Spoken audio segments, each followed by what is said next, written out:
अच्छा, object tab हमें पता है ना, यहाँ पे टैब्स होते हैं। ये है dashboard, ACC tab, monitor, policies, objects, network end devices. तो हम ऑलरेडी यहाँ पे है और यहाँ पे हमने कुछ चीज़ें कवर अप कर दी है। एप्लीकेशन, एप्लीकेशन ग्रुप और एप्लीकेशन फ़िल्टर। इसी तरह हमने सिक्योरिटी, ये कस्टम ऑब्जेक्ट भी किए हैं। सिक्योरिटी प्रोफाइल में डेटा पैटर्न था, ये था वेनरेबिलिटी और URL। इसी तरह सिक्योरिटी प्रोफाइल भी हम कर चुके हैं डिटेल से यहाँ तक। ठीक है, ये ग्रुप तक हम कर चुके थे। तो बाकी जो चीज़ें यहाँ पे कुछ रहते हैं तो वो ऑब्जेक्ट टैब में आ जाते हैं, तो वो कवर अप कर लेते हैं। अब ऑब्जेक्ट है क्या? बेसिकली ऑब्जेक्ट कंटेनर होता है जो किसी न किसी चीज़ को रखते हैं।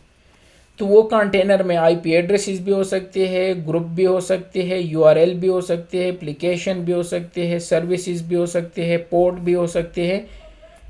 तो ये एक कंटेनर है, मीन जस्ट लाइक कोई ना कोई चीज़ है जिसमें आप कुछ रख लेते हो, तो उसको हम ऑब्जेक्ट कहते हैं। इस वजह से इस टैब का नाम भी ऑब्जेक्ट है, क्योंकि मोस्टली हम यहाँ पे कंटेनर क्रिएट करते हैं, ऑब्जेक्ट क्रिएट कर लेते हैं। और ये लेफ्ट साइड पे है और ऑब्जेक्ट टैब में ये सारी चीज़ें आपको नज़र आ रहे हैं। ठीक है, ऑब्जेक्ट में हम यहाँ से ऐड बटन पे ऑब्जेक्ट ऐड कर सकते हैं, डिलीट करने हैं तो डिलीट कर सकते हैं, और क्लोन कॉपी क्रिएट करने और एक्सपोर्ट भी कर सकते हैं। सबसे पहले ऑब्जेक्ट में है एड्रेसेस ऑब्जेक्ट। एड्रेसेस क्या है? जो IP4 या IPv6 की सिंगल IP हो, या रेंज हो, या सबनेट हो, या फुली क्वालिफाइड डोमेन नेम, इसकी ऑब्जेक्ट क्रिएट करने। आप कहोगे कि ऑब्जेक्ट की ज़रूरत ही क्या है पालो अल्टो फायरवॉल में? तो बेसिकली ऑब्जेक्ट जो होते हैं ये रीयूजेबल होते हैं। अब इसको बार बार रीयूटिलाइज कर सकते हो, रादर दिन कि बार बार आप IP कॉन्फ़िगर कर दो, या बार बार आप रेंज कॉन्फ़िगर कर दो, बार बार आप सबनेट क्रिएट कर दो। तो एक ही दफ़ा क्रिएट कर दिया और जब भी आपको पॉलिसी में चाहिए, नेट में चाहिए, जहाँ भी चाहिए आप इनको यूटिलाइज कर सकते हो अगेन एंड अगेन। और इसके अलावा ट्रबल शूटिंग ईजी होगा। अगर बहुत सारी IPs है और आपने अलाउड करने हैं तो उसके लिए ऑब्जेक्ट बना दो, सारे वो IPs ऑब्जेक्ट में रख दो, और जब भी आपको रिक्वायर है तो कॉल कर दो। तो इस वजह से हम इनके ऑब्जेक्ट क्रिएट करते हैं। उनमें से सबसे पहले है एड्रेसेस। एड्रेसेस में IPv4 और IPv6 के एड्रेसेस आ जाते हैं। या तो सिंगल IP होगा, या रेंज होगा, या सबनेट होगा, और या फुली क्वालिफाइड डोमेन नेम होगा। तो किस तरह क्रिएट करते हैं? सबसे टॉप पे जब हम ऑब्जेक्ट पे जाते हैं तो एड्रेसेस है। कुछ ऑलरेडी जो हम कर रहे थे, कुछ टेस्ट उस टाइम बनाए थे, बाय डिफ़ॉल्ट यहाँ पे कुछ नहीं होगा। ठीक है, यहाँ से ऐड कर सकते हो, डिलीट कर सकते हो, क्लोन कर सकते हो और एक्सपोर्ट कर सकते हो एक्सेल फाइल में।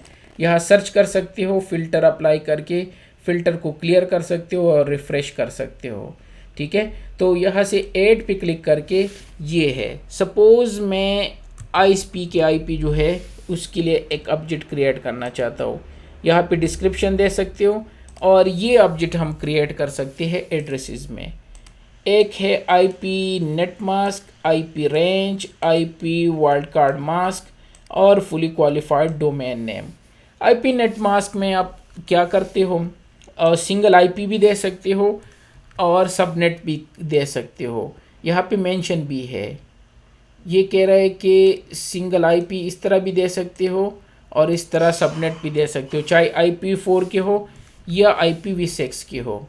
ये लिखा है, ये है 80 और 24 इसका सबनेट लिखा है। और सिंगल IP भी इसी तरह लिख सकते हो, चाहे वो IP4 को या IPv6 के हो। तो यहाँ पे हम दोनों क्रिएट कर, सपोज मेरे ISP के IP 192.168.114.2 है, तो उसके लिए मैंने ये एड्रेस बना दिया, और जब भी मुझे ये एड्रेस चाहिए तो मैं ISP को कॉल कर सकता हूँ। इस IP को लिखने की ज़रूरत नहीं है, तो शायद मैं गलती से कुछ और IP लिख दूँ, तो इस वजह से वो मिस्टेक भी कम होंगे और रीयूजेबल भी होगा। इसी तरह अगर मुझे सबनेट के लिए क्रिएट करना है, सपोज़ मेरा जो लैन सबनेट है, तो मैंने लैन सबनेट दिया, यहाँ पे लिख दो 192.168.1.0.24। ये मेरे एन साइड का होल सबनेट है। तो उसके लिए भी टाइप आपने क्या चूज़ करना है? IP नेट मास्क, चाहे सिंगल IP हो या पूरा सबनेट हो। तो ये दो क्रिएट हो गए। ठीक है, इसी तरह अगर आप क्लिक कर लेते हो तो सेकंड पे है रेंज। सपोज आपकी सर्वर्स रेंज है, सपोज सर्वर्स इनसाइड सर्वर्स है आपके, या DMZ सर्वर है, नॉर्मली DMZ सर्वर्स होते हैं, और उन सर्वर की अगर रेंज है तो आप रेंज भी टाइप कर सकते हो 192.168 1 डॉट सपोज 2 है 2.1, और यहाँ से आप 192.168 2.20। तो आपको डैश से आपको इसको सेपरेट करना होगा। यह एग्जाम्पल भी दिया है 10.0.0.1 से लेकर 10.0.0.4 तक, ठीक है। तो ये आपको एग्जाम्पल भी यहाँ पे देंगे, और यहाँ पे मैंने रेंज चेंज कर दिया, टाइप चेंज करके IP रेंज कर दिया। ये थर्ड टाइप का मेरा क्या बन गया, एड्रेस ऑब्जेक्ट। 8 पे क्लिक करके आगे क्या है, वो है IP वाइल्ड कार्ड मास्क, ठीक है। तो ये और उनकी तरह ये सिमिलर है ऑलमोस्ट। अब यहाँ पे इनके वाइल्ड कार्ड भी लिख सकते हो। वाइल्ड कार्ड क्या है, जो सबनेट मास्क का अपोजिट होता है। सपोज अगर क्लास A है तो इसका सबनेट मास्क होगा 25500 होगा, वाइल्ड कार्ड इसका बनेगा 0.255.255.255। अगर फॉर सम रीज़न आपको इस तरह की रेंज चाहिए तो आप वो भी टाइप कर सकते हो। सपोज मैं क्या करना चाहता हूँ, जो लेन का वाइल्ड कार्ड लिखना चाहता हूँ, तो यहाँ पे आपने क्या करना है 192.168.1.0, ठीक है। और इसके बाद आपने क्या लिखना है, तो वाइल्ड कार्ड इसका अपोजिट होगा 0.0.0.255 अगर चाहिए फॉर सम रीज़न। नॉर्मल ये रिक्वायर नहीं होता, जो 3 हमने क्रिएट किए वो नॉर्मल रिक्वायर होते हैं। 8 क्लिक करके जो लास्ट टाइप है IP एड्रेसेस में वो है फुली क्वालिफाइड डोमेन। तो सपोज मैं गूगल के लिए क्रिएट करना चाहता हूँ, Google FQDN fully qualified domain name, यहाँ पे लिख दो www.google.com, या आपका कोई इंटरनल सर्वर है। चूंकि मैंने बाहर का लिख दिया तो आप रिजर्व भी कर सकते हो, ये इसको रिजर्व करेंगे। ये इसकी IP है, गूगल की 2 IPs है, IPv6 की और IPv4 की। अगर नहीं करना चाहते रिजर्व बटन भी है, और इसको ओके कर दो। तो ये गूगल के लिए मैंने फुली क्वालिफाइड डोमेन नेम जो है वो क्रिएट कर दिया। तो ये 5 टाइप की चीज़ें ऑब्जेक्ट आप क्रिएट कर सकते हो। अब आपकी जब भी इनकी ज़रूरत है, सपोज़ यहाँ सिक्योरिटी रूल में ज़रूरत है, सोर्स में जाके अब मुझे लेन की ज़रूरत है कि मैं सारे लेन के IP से अलाउड करना चाहता हूँ, 8 पे क्लिक करके यहाँ लेन सबनेट लिख दो, दैट्स इट। अगर मैं टाइप कर दूँ, टाइप भी कर सकता हूँ, लेकिन उसमें मैं मिस्टेक कर सकता हूँ। ऑब्जेक्ट मैंने ऑलरेडी बनाए हैं तो वो आसान है, ठीक है, और रीयूजेबल भी है। अगेन अगर मुझे लेन सबनेट चाहिए तो कभी भी कॉल कर सकता हूँ इनको। तो वो यूज़ कर दिया मैंने, ठीक है, और इसको ओके कर दिया। इसी तरह अगर नेट रूल में रिक्वायर है, ठीक है, सपोज इन टू आउट है, इन टू आउट में हमने एक रूल बनाया था जब इनसाइड से बाहर जा रहे हैं, और ट्रांसलेटेड पैकेट IP एड्रेस है। तो इस IP एड्रेस के लिए हमने यहाँ पे, अच्छा इसके लिए हमने नहीं क्रिएट किया था कि किया था ISP नहीं बनाया था, मैं समझा बनाया था इसके लिए। तो अगर हम इसके लिए भी बनाए तो वो भी यहाँ पे आ जाएगा, तो यह भी यूटिलाइज कर सकते हैं। यहाँ से सोर्स लेन हमारा पिर लेन सबनेट यूटिलाइज कर सकते हैं। डिस्टिनेशन तो खैर यहाँ पे नहीं है, ठीक है, यह भी कर सकते हैं। अगर हम इसके लिए बना दें जो हमारे इंटरफेस की IP है ये वाली, तो इसके लिए कोई बना दो ऑब्जेक्ट, तो मीन्स आप इसको हर जगह पे रीयूटिलाइज कर सकते हो, बार बार लिखने की ज़रूरत नहीं है, ठीक है। ये था एड्रेसेस ऑब्जेक्ट। सेकंड पे जाते हैं, वो है एड्रेसेस ग्रुप। यही एड्रेसेस के आप ग्रुप भी बना सकते हो, और वो एड्रेसेस की ग्रुप 2 तरीक़ों से हो सकते हैं, स्टैटिक एड्रेसेस ग्रुप और डायनामिक एड्रेसेस ग्रुप, ठीक है। तो मैं सेकंड पे क्लिक करके एड्रेसेस ग्रुप यहाँ पे आ गए।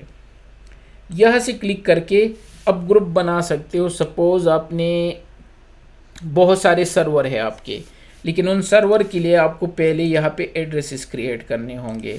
सपोज़ मेरे पास SRV1 है और जिसकी IP सपोज़ 1.1.1.1 है, ठीक है, और इसी तरह मेरे पास एक SRV2 है जिसकी IP 2.2.2 है। इसी तरह मेरे पास अगर एक SRv3 है, मीन सर्वर की IP है 3.3.3 है, तो ये मेरे एड्रेसेस है। मैं चाहता हूँ कि कभी कभार मुझे ये इंडिविजुअली भी चाहिए, ये 3 सर्वर जो मेरे हैं, लेकिन किसी जगह पे अगर आपको तीनों सर्वर पे एक्सेस चाहिए या अलाउड या डिनाई करना है तो इसके ग्रुप बना दो। सपोज आपने बना दिया SRv ग्रुप्स जो इनसाइड के सर्वर है। ये है वो टाइप, एक स्टैटिक है और एक डायनामिक है। मैंने कहा स्टैटिक फ़िलहाल, यहाँ से ऐड कर दो, तो SRv1 ऐड पे क्लिक करके SRv2 और यहाँ पे SRv3। अगर आप चाहे तो यहाँ से भी वही पिक क्रिएट कर सकते हो, ये वहाँ पे आपको ले जाएंगे एड्रेसेस पे।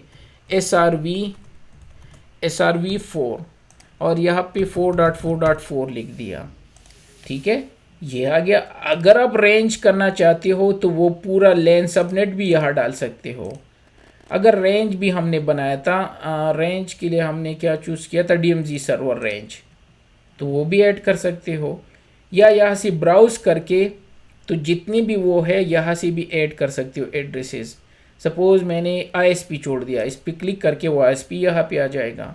अगर कोई और ग्रुप बनाया है, जो अभी फ़िलहाल मैं नया फर्स्ट टाइम ग्रुप बना रहा हूँ, तो उस ग्रुप को भी इसी ग्रुप में ऐड कर सकते हो, ठीक है। और इसको ओके करके ये आपका ग्रुप रेडी है, जिसमें ये एड्रेसेस है, जिसमें 7 मेंबर है, ठीक है, और ये इसकी डिटेल है। अगर आप चाहे तो इसमें ग्रुप भी ऐड कर सकते हो। तो इसी तरह हम ग्रुप बनाते हैं डिफरेंट डेस्टिनेशन के लिए, सोर्सेस के लिए, और फिर आप इनको यूटिलाइज कर सकते हो अपनी किसी भी नेट रूल में, अपने सिक्योरिटी रूल्स में, कहीं पे भी आप इनको यूज़ कर सकते हो। तो अगर मुझे सपोज़ यहाँ पे चाहिए डेस्टिनेशन, सपोज़ मैं अपने DMZ के लिए किसी को अलाउड करना चाहता हूँ, तो यहाँ से वो ग्रुप भी होगा SRv ग्रुप सपोज़, तो ये ऐड करके अब यहाँ पे ऑटोमेटिकली आ जाएगा। तो आपको बार बार सारे IPs लिखने की ज़रूरत नहीं है। और अगर आप इस पर ये क्लिक कर दो और वैल्यू पे क्लिक कर दो तो ये सारी चीज़ें आपको शो करेंगे। SRv4 है, 3 है, लेन सबनेट, DMZ, इसमें ये सारी चीज़ें अवेलेबल है। अब कितनी ज़बरदस्त है ना, एक ही क्लिक पे एक तो आपकी पॉलिसी क्लियर शो हो रही है। अगर ये सारी IPs मैं लिख दूँ यहाँ पे, ये देख इतनी है, DMZ में 2 IPs, फिर ये लिख दूँ, फिर ये, तो ये पूरा वो कैप्चर कर लेंगे सब कुछ, ठीक है। तो क्लियरिटी नहीं होगी, सारी चीज़ें क्लियर भी नज़र आ रही है, ट्रबल शूटिंग भी ईजी होगा। अब सर्वर में जा सकते हो और अब इसका ग्रुप बना के कल को अगर कोई IP आप ऐड करना चाहते हो या सपोज़ डिलीट करना चाहते हो, तो जहाँ जहाँ पे ये यूज़ है ऑटोमेटिकली ये रिप्लेस हो जाएगी। आपको किसी चीज़ की ज़रूरत नहीं, अब यहाँ पे लेन नहीं होगा, लेन यहाँ से रिमूव हो गया। तो ये फ़ायदे होते हैं ऑब्जेक्ट क्रिएट करने के। तो ये कंटेनर है और इसमें ये सारी चीज़ें हमने रख दी है, इस वजह से ऑब्जेक्ट को हम कंटेनर कहते हैं, ठीक है। तो 2 चीज़ें हो गए। अच्छा, ग्रुप में फिर ये स्टैटिक था, जो हमने ग्रुप बनाया वो स्टैटिक था। डायनामिक भी होता है, वो थोड़ी देर बाद हम करेंगे, ठीक है। यहाँ से हम डायनामिक ग्रुप भी क्रिएट कर सकते हैं। उसकी जब तक हम टैग ना करें वो डायनामिक आपको क्लियर नहीं होगा। तो नेक्स्ट जाते हैं, इस पर दोबारा आएंगे। नेक्स्ट जो है वो एड्रेसेस ग्रुप हो गया, ये हमने कर दिया। रीजन्स, रीजन्स क्या है, कंट्रीज़ या जो कंट्री या कंट्रीज़ जो है, तो अब उसको भी यूटिलाइज करके अब पॉलिसी में यूज़ कर सकते हो। तो अब जब यहाँ पे क्लिक कर लेते हो तो ये रीजन्स है, कोई रीजन नहीं क्रिएट, ऐड पे क्लिक करके सपोज़ मैंने यहाँ पे पाकिस्तान लिख दिया, तो PK लिख के ये पाकिस्तान का रीजन आ गया। और ये लिटिट्यूड है, जियो लोकेशन है, हर कंट्री का और हर जगह के अपने लिटिट्यूड होते हैं, ठीक है। लिटिट्यूड शो करने के लिए मैं एक काम कर देता हूँ, एक लिटिट्यूड होता है, एक लॉन्ग लिटिट्यूड होता है। अगर मैं यहाँ पे जाके लिटिट्यूड आपको थोड़ा सा क्विकली एक्सप्लेन कर लेता हूँ, ये एग्जैक्ट लोकेशन होता है। अगर मैं थ्रेड मैप में जाके, तो मेरा फारवाल कहाँ पे है, ये जो PA फारवाल है, पता नहीं कौन सी कंट्री में ये शो कर रहा है, ये शो कर रहा है फ्रेंच में।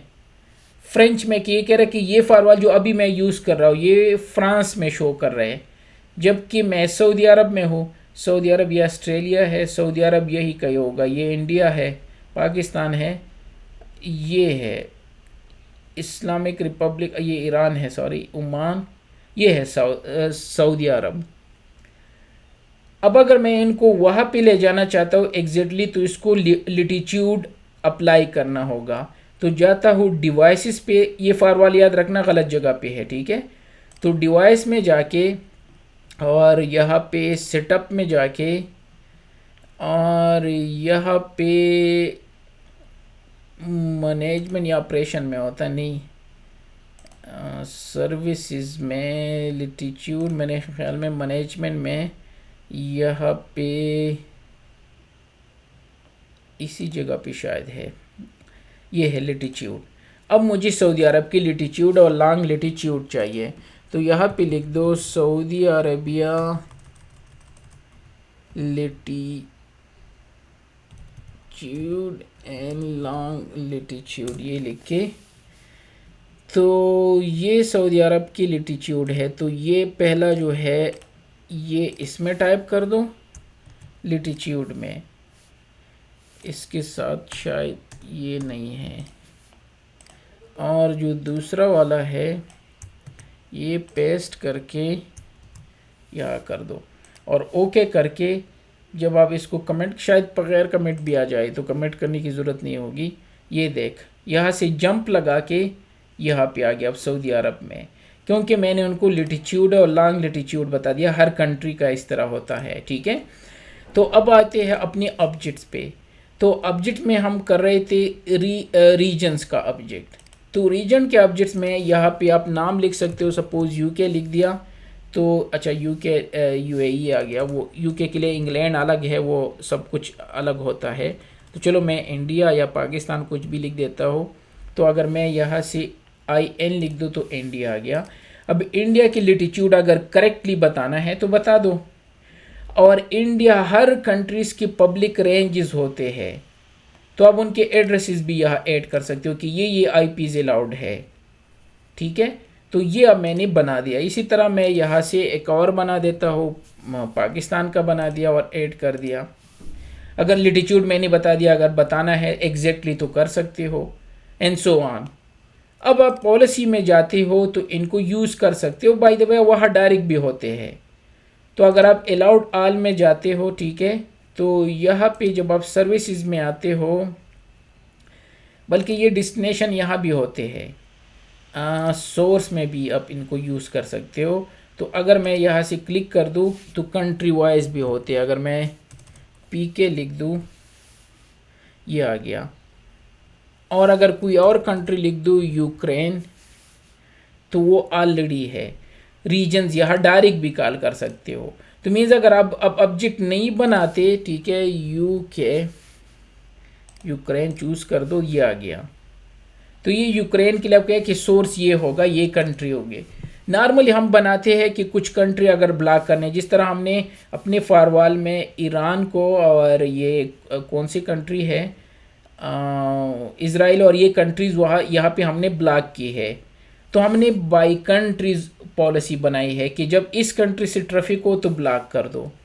तो ये वहाँ पे रिक्वायर होते हैं, लेकिन इसके ऑब्जेक्ट क्रिएट करने की इतनी ज़रूरत नहीं होती, क्योंकि ये वहाँ डायरेक्ट भी होते हैं। लेकिन एनीवे यह भी अवेलेबल है यूटिलाइज करने के लिए, ठीक है। DDoS अटैक करने की प्रोटेक्शन के लिए नॉर्मल हम वहाँ पे इनको यूटिलाइज करते हैं। कहीं पे भी कर सकते हो, नॉर्मल की बात मैं कर रहा हूँ, लाजमी नहीं है। फिर आते हैं जो नेक्स्ट ऑब्जेक्ट हम क्रिएट कर सकते हैं, वो है सर्विसेज का। सर्विसेज क्या होता है? ये पोर्ट नंबर को हम सर्विसेज कहते हैं।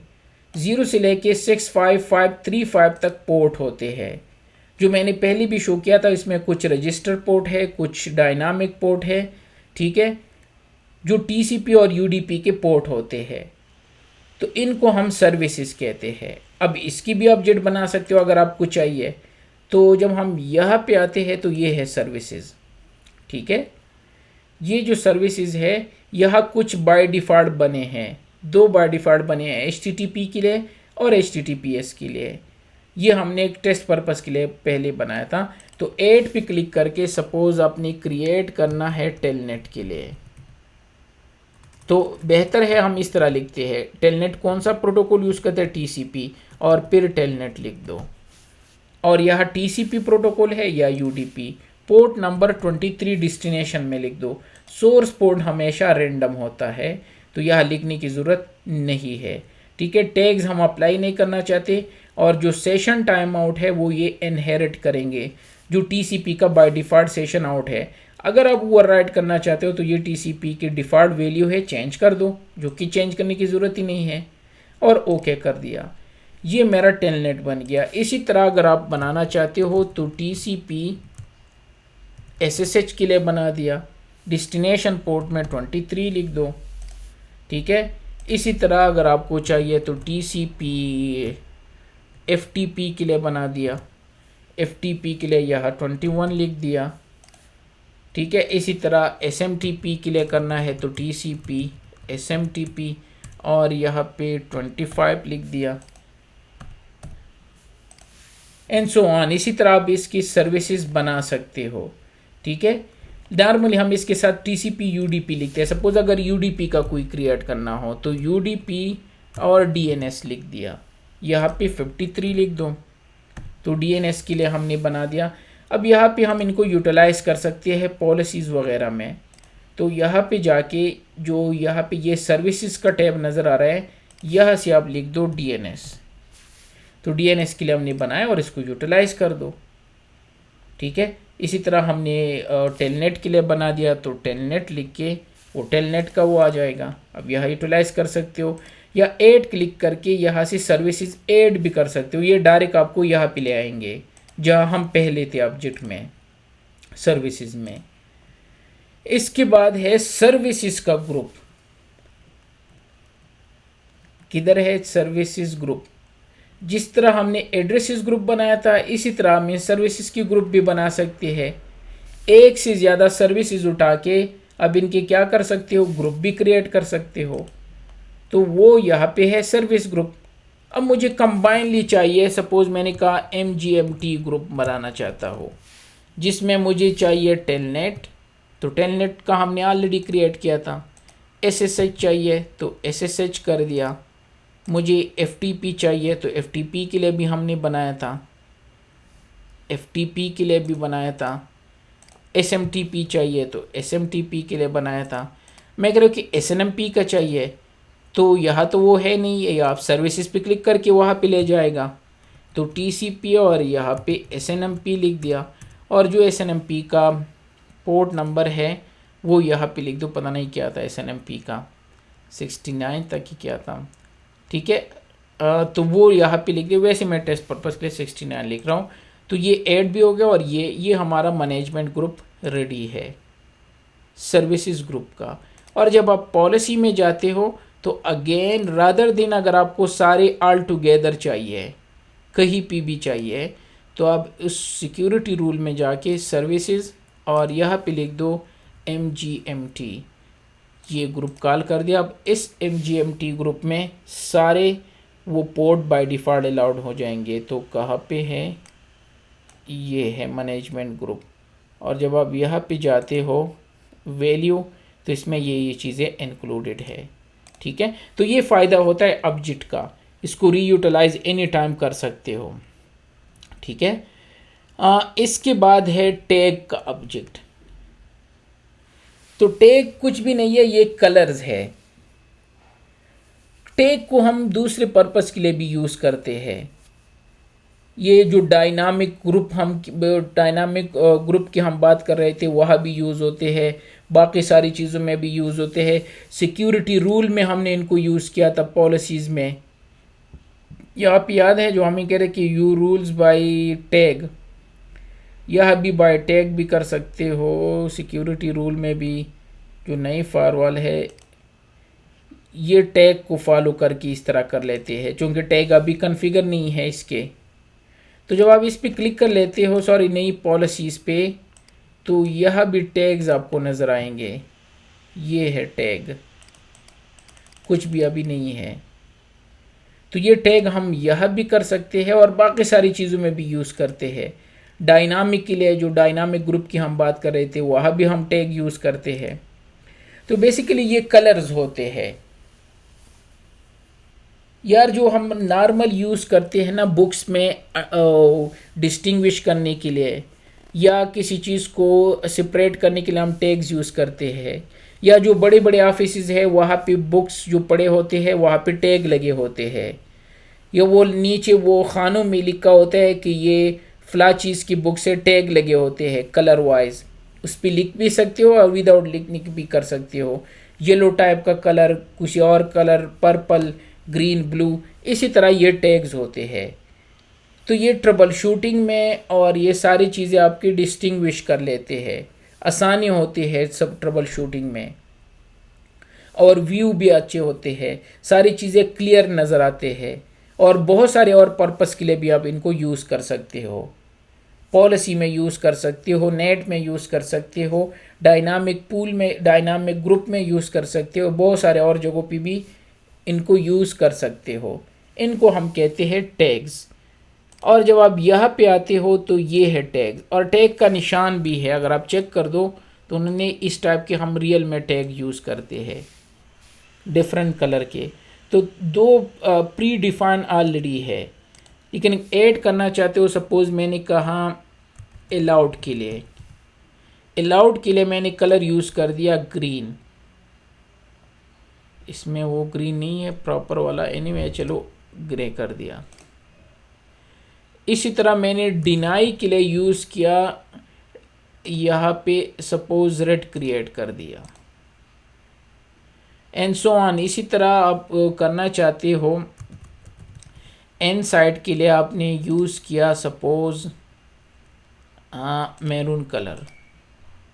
इसी तरह आउटसाइड के लिए कुछ भी नाम दो और किसी चीज़ के लिए भी क्रिएट कर सकते हो।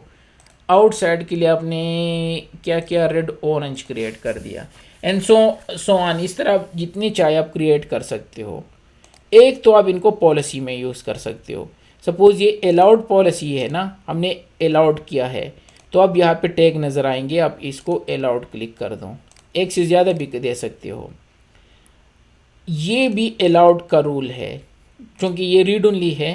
तो इसी तरह जितनी भी आपकी रूल है उसके टैग जो है अब अप्लाई करके तो ये प्रॉपरली नज़र आएगा कि यार कौन सा डिनाई है, कौन सा अलाउड है।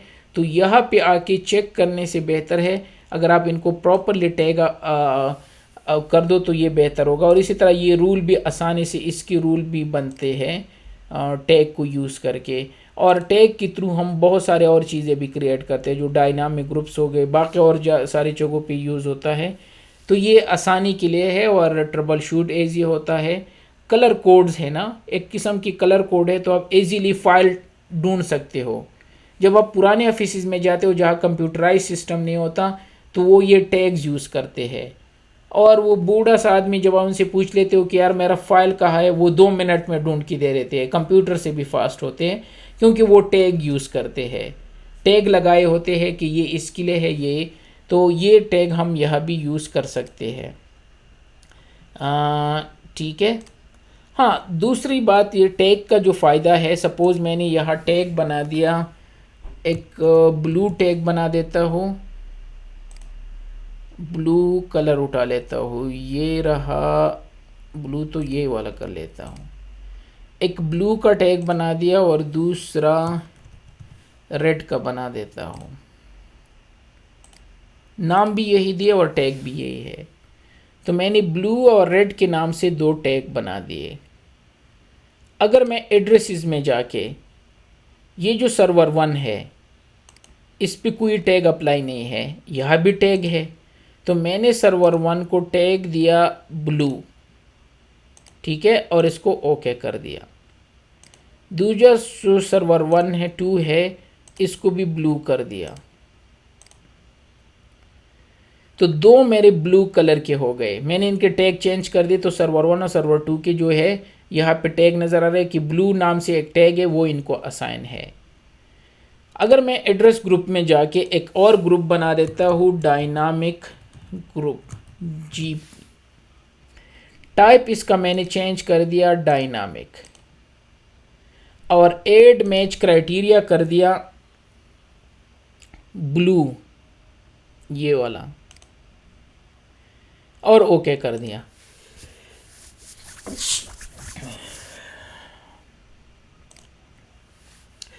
ये मैंने डायनामिक ग्रुप बना दिया, लेकिन इसमें तो कोई नज़र नहीं आ रहा है क्योंकि ये कमिट करना होगा तब अप्लाई होगा। अच्छा, मैंने टैग ऐड कर दिया इसको। तो ये टैग कितनी ज़बरदस्त चीज़ है कि आपका डायनामिक ग्रुप भी क्रिएट करते हैं। तो जब भी आपके ब्लू कलर का कोई भी टैग होगा वो डायनामिक ग्रुप में ऑटोमेटिकली ऐड हो जाएगा। इससे पहले जो हमने ग्रुप क्रिएट किया था वो स्टैटिक था। अब ये देख मेंबर काउंट डायनामिक है, तो इसको ऐड होने दो, इसको सेव होने दो 99। अब यहाँ पे नज़र आएगा एक आईपी, अच्छा 2 सर्वर, सॉरी हमने 2 सर्वर की ये आईपी रखी थी, 2 सर्वर है ना। अब आपको इस ग्रुप में फोर्सफुली किसी को ऐड करने की ज़रूरत नहीं है। एड्रेसेस में जाके सर्वर 3 को अगर कल को आपने ऐड करना है उस डायनामिक ग्रुप में तो उसको भी उसी टैग में डाल दो, जस्ट ब्लू कर दो। अगर 4 को भी उसी में डालना है डायनामिक ग्रुप में तो इसको भी ब्लू कर दो। एड्रेस ग्रुप में जाते हैं डायनामिक में, तो यहाँ पे तो शो नहीं कर रहे, 2 सर्वर है, कमिट करने दो। और कमिट के बाद ये बाकी 2 सर्वर भी ऑटोमेटिकली इधर आ जाएंगे। ये फ़ायदा होता है टैगिंग का भी। तो इसको होने दो, यहाँ 2 नज़र आने ना, 2 सर्वर और ऐड हो जाएंगे क्योंकि हमने उन 2 सर्वर का टैग चेंज कर दिया, ब्लू कर दिया। और जो हमने ग्रुप बनाया था उसको हमने डायनामिक बनाया था और टैग दिया था ब्लू, कि ब्लू नाम से एक टैग है। जब मैं जो भी एड्रेस का टैग ब्लू होगा वो इस ग्रुप में ऑटोमेटिकली आना चाहिए। तो सेव होने दो, ये सेव हो गया। और अब अगर दोबारा चेक कर दो तो ये देख 2 सर्वर और ऑटोमेटिकली ऐड हो गए। ये टैग का एक और फ़ायदा है। इसी तरह आप इस टैग को यूज़ करके बहुत सारी चीज़ें डायनामिकली कर सकते हो। तो एक तो ब्यूटी है, आपकी सारी चीज़ें क्लियर नज़र आते हैं। इसके अलावा आप इनके थ्रू बहुत सारी चीज़ें डायनामिकली टैग के थ्रू कर सकते हो। तो ये था टैग, और इसके थ्रू जो हमने ऊपर वो ग्रुप का एक टाइप छोड़ दिया था तो वो भी कवर अप कर दिया। ठीक है, तो ये टैग्स थे। लास्ट इस ऑब्जेक्ट में पढ़ लेते हैं शेड्यूल या स्केजुअल। तो यहाँ एड्रेस हम पढ़ चुके, एड्रेस ग्रुप पढ़ चुके, रीजन्स पढ़ चुके, ये तो एप्लीकेशन से रिलेटेड थे। सर्विस हम कर चुके, सर्विस ग्रुप ऑब्जेक्ट कर चुके, टैग कर चुके, ये अलग है, ये हम ऑलरेडी कवर अप कर चुके हैं दूसरे उसमें, ये अलग है, ये ऑथेंटिकेशन के लिए, वो ऑथेंटिकेशन में करेंगे। और ये भी अलग चीज़ है। लास्ट में है स्केजुअल।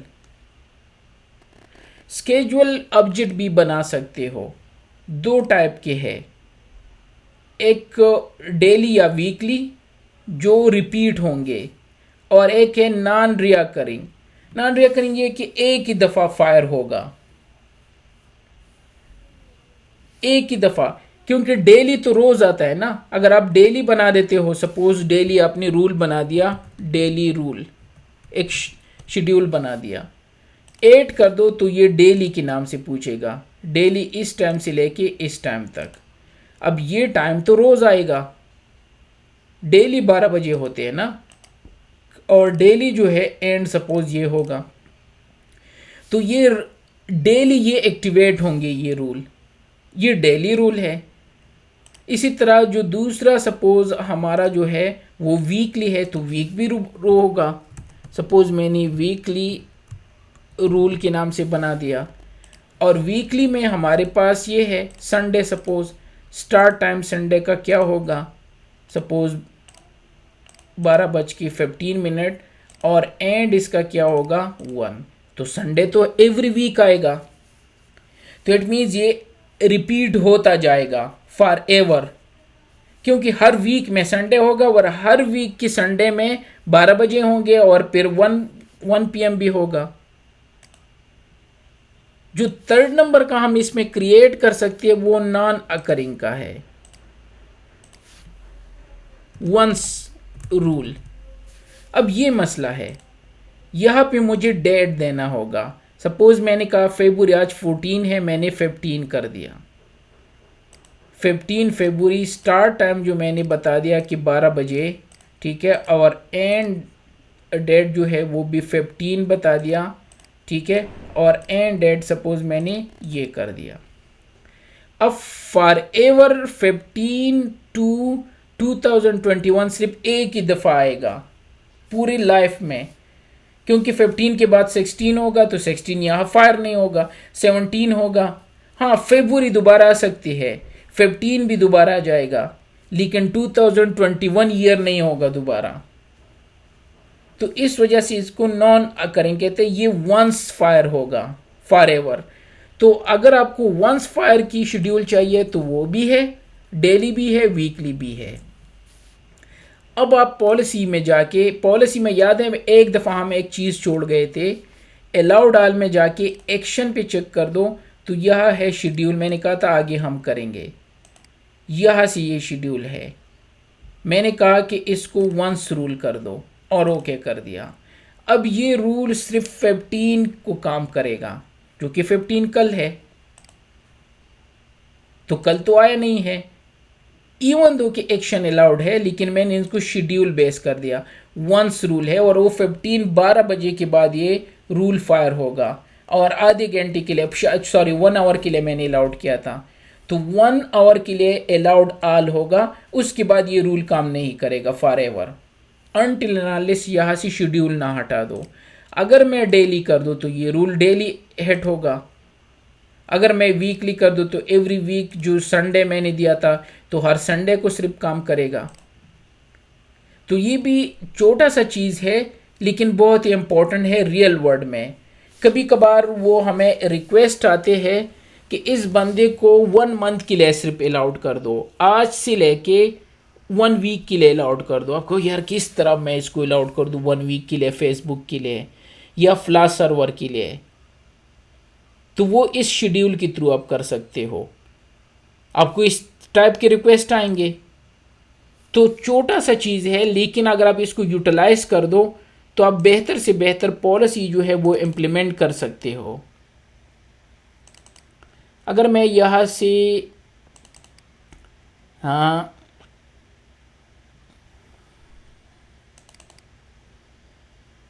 सपोज मैं एक रूल आपको शो करना चाहता हूँ, जो हमें रिक्वेस्ट आते हैं उसको पहले इग्नोर कर दो। ये है फ्रॉम टू, अच्छा इसमें मेंशन नहीं है, जिसमें मेंशन नहीं होता इट मीन्स इसको फॉर एवर अलाउड कर दो, ठीक है। तो उसके लिए हम इस तरह की शेड्यूल क्रिएट करते हैं, इसमें भी नहीं है। एनीवे मैं बाद में दिखा देता हूँ। तो इसी तरह हमने बहुत सारे शेड्यूल बनाए हैं और वो उस पॉलिसी के साथ अटैच करते हैं हम यहाँ पे, जिसके लिए वो रूल बनाए हैं बाय नेम।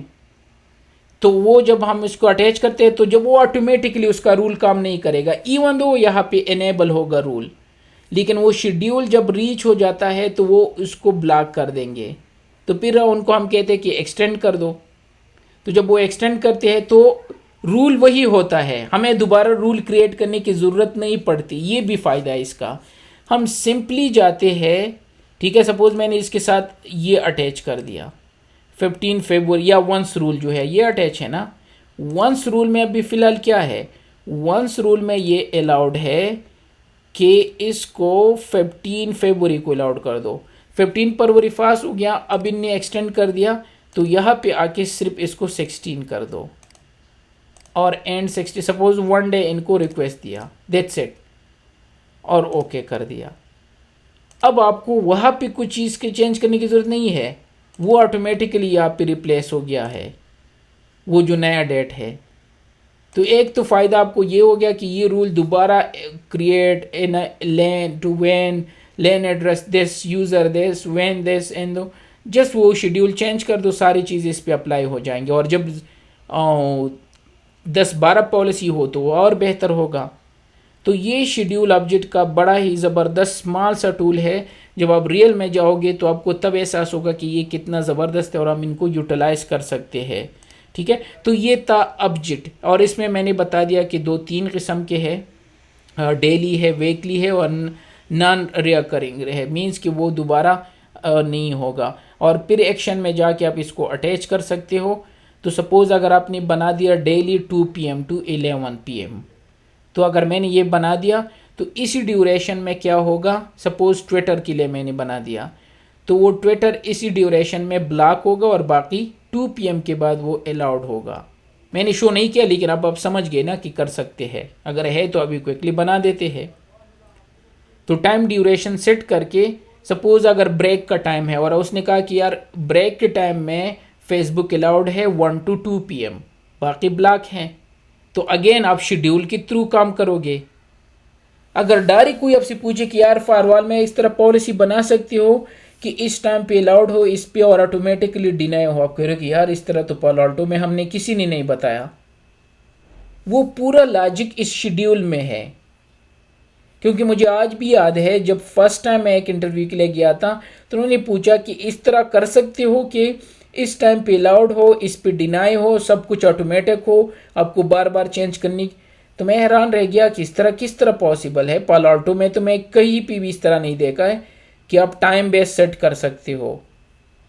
लेकिन जब बाद में मैंने चेक किया, इंटरव्यू आपका एक्सपीरियंस भी होता है, ये याद रखना कि जब आप इंटरव्यू के लिए जाते हो वो क्वेश्चन जो है उसको जहन में डाल के यहाँ पे आके मैं नोट पैड में लिखता था कि ये क्वेश्चन थे, फिर रिकॉर्डर साथ ले जाता था, वो रिकॉर्ड करके फिर उसके जो आंसर थे वो ढूंढ के लिख देता था नोट पैड में। तो हर इंटरव्यू एक इंटरव्यू से बेहतर दूसरा ऑटोमेटिकली होता था। तो ये इंटरव्यू नॉर्मली हम कहते हैं कि यार ये मैं फेल कर दिया, मुझे नहीं लिया, खैर है, कोई इशू नहीं है, देते रहो इंटरव्यू जितनी दे सकते हो। हर जो आपको रिफ्यूज़ करते हैं वो बेसिकली आपको रीडाइवर्ट करते हैं एक बेस्ट जॉब के लिए। ये मेरा पर्सनल एक्सपीरियंस, मैं भी यही सुनता था। जो ये इंडियन और पाकिस्तानी वो क्या है जो मोटिवेशन स्पीकर्स है ना, एक यंग सा लड़का है इंडिया वाला, मैं वो ही सुनता, और एक पाकिस्तान वाला कासिम शाह, ये दोनों मैं नॉर्मल, तो वो भी यही बातें करता था। मैंने कहा यार ये क्या है, मैंने तो 10 दफ़ा इंटरव्यू दिया, 10 दफ़ा रिफ्यूज़ हो गया, मुझे तो कुछ नहीं हुआ, नहीं रीडाइवर्ट हो गया, ये बकवास है। वैसे ये लोगों को बेवकूफ़ बनाते हैं, लेकिन वो सच तरह लास्ट में मुझे अपनी यूनिवर्सिटी ने 10 टाइम रिफ्यूज़ किया था। मैं वहाँ पे नेटवर्क एडमिनिस्ट्रेटर था, मैंने कहा मैं लेक्चरशिप करना चाहता हूँ, क्या नहीं आप सूटेबल नहीं हो, आपकी लैंग्वेज क्लियर नहीं है, आपकी कम्युनिकेशन स्किल्स नहीं है, ठीक है। लेकिन उसकी बात सही थी, जब उसने मुझे रिफ्यूज़ किया तो मैं एक ऐसी जगह पे गया जहाँ पे मुझे उससे 5 टाइम्स ज़्यादा पैसे मिले और ज़्यादा वही टीचिंग भी और सब कुछ भी मिल गया।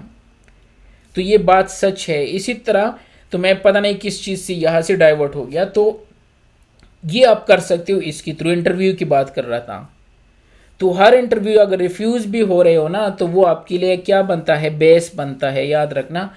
तो ये शेड्यूल के थ्रू आप इसको कर सकते हो। जब मुझे फर्स्ट टाइम पूछा तो मैंने कहा नहीं ये पॉसिबल नहीं है, लेकिन जब बाद में मैंने रिसर्च कर दिया तो यस वो इस शेड्यूल के थ्रू पॉसिबल है।